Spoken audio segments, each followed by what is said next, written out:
आज इस वीडियो में हम डिस्कस करेंगे प्रीमेच्योर वेंट्रिकुलर कॉन्ट्रैक्शंस के बारे में, जिनको पीवीसीज कहा जाता है कि पीवीसीज क्या होती है, पीवीसीज को ईसीजी में कैसे देखा जाता है, उसके आइडेंटिफिकेशन पॉइंट्स क्या होते हैं, पीवीसीज के टाइप्स क्या होते हैं, पीवीसीज के काजेस क्या होते हैं और पीवीसीज फॉर्म कैसे होती है। सबसे पहले डिस्कस करते हैं कि पीवीसीज होती क्या है।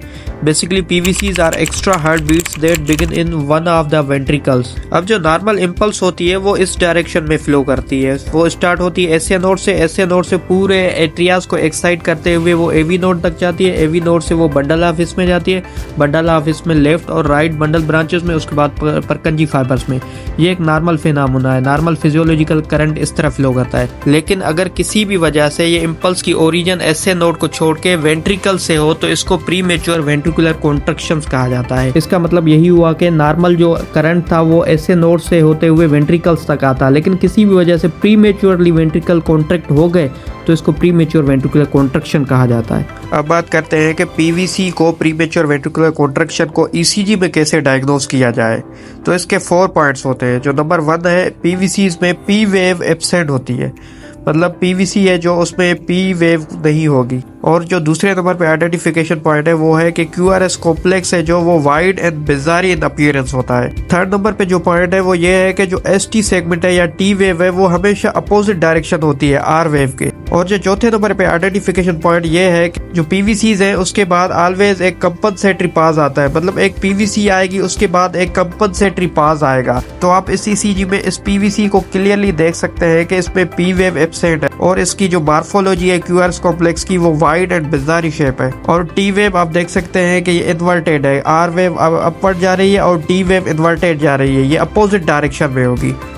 और यहाँ पे आर वेव डाउन है तो टी वेव ऊपर जा रही है। और फोर्थ पॉइंट ये है कि एक कंपनसेटरी पास आता है। तो जिस तरह आप इस ईसीजी में देख सकते हैं कि ये है कंपनसेटरी पास, ये एक पीवीसी आ रही है, ये कंपनसेटरी पास आ रहा है और ये नॉर्मल क्यूआरएस कॉम्प्लेक्स आ रहा है। ये पीवीसी आ रही है, ये कंपनसेटरी पास है, ये नॉर्मल क्यूआरएस कॉम्प्लेक्स है। अब बात करते हैं पीवीसीज के काजेस के बारे में। ये जो पीवीसीज है ये फिजियोलॉजिकल भी हो सकती है, पैथोलॉजिकल भी हो सकती है।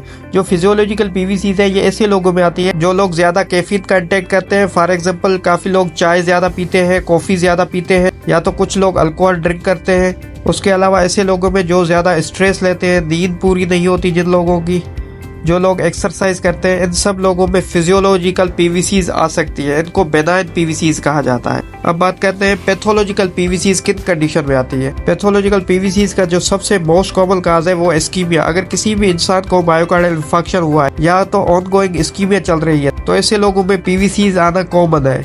उसके अलावा cardiomyopathy, hypoxia, drug stimulants like alcohol, caffeine. और उसके अलावा अगर किसी भी बंदे को क्रोनिक लंग डिजीज है या तो वल्वुलर डिजीज है, हाइपरटेंशन है। Now what are the symptoms of पीवीसीज।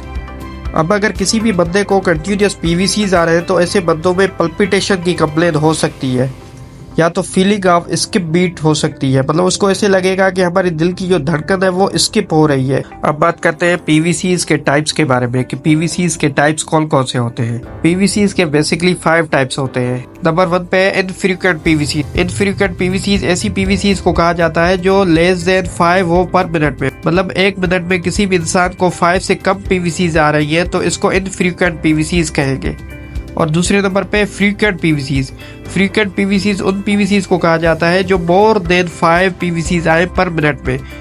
किसी भी इंसान को 5 या 5 से ज्यादा पीवीसीज पर मिनट में आ रही है तो इसको फ्रीक्वेंट पीवीसीज कहा जाता है। और तीसरे नंबर पे वेंट्रिकुलर बाइजर्मिनी। वेंट्रिकुलर बाइजर्मिनी ऐसी पीवीसीज को कहा जाता है जो अल्टरनेटिव पीवीसीज आती है, मतलब एक नॉर्मल क्यूआरएस कॉम्प्लेक्स आएगा, एक पीवीसी आएगी, नॉर्मल क्यूआरएस कॉम्प्लेक्स, एक पीवीसी आएगी।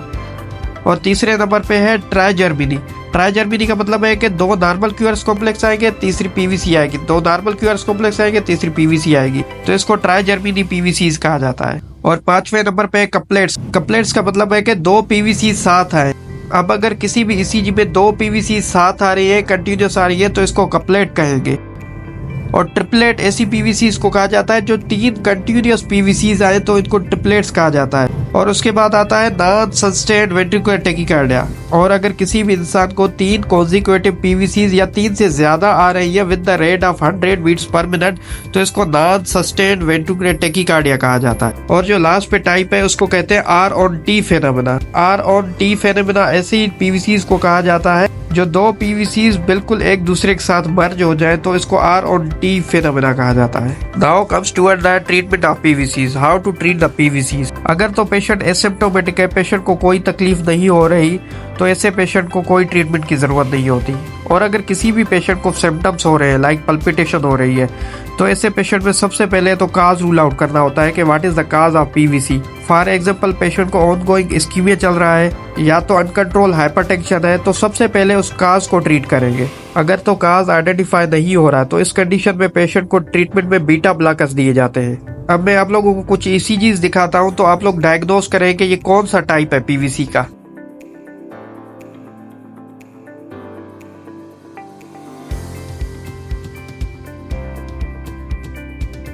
होपफुली इस वीडियो से कुछ नया जानने को मिला होगा। Thank you.